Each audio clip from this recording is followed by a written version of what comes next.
Lagi saya yakinkan Bapak Ibu silahkan menikmati kehidupan dengan aman, nyaman.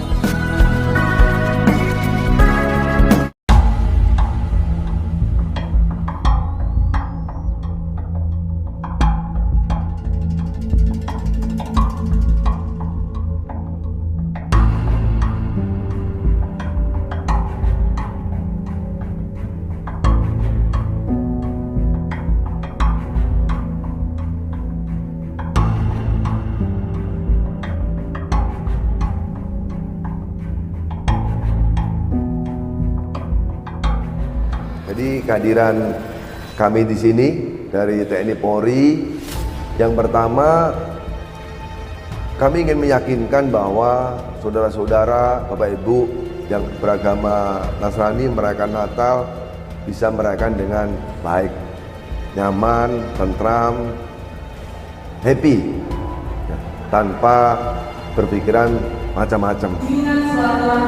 Kemudian yang kedua, kehadiran kami ingin meyakinkan bahwa Bapak Ibu semua, karena di sini yang hadir lintas agama, terjadi suatu toleransi agama yang dilandasi dengan hati yang paling dalam, yang hakiki, bukan hanya formalitas, seremonial, tapi betul-betul toleransi agama yang dijiwai, yang nantinya outcome-nya adalah untuk NKRI, Persatuan dan Kesatuan Bangsa.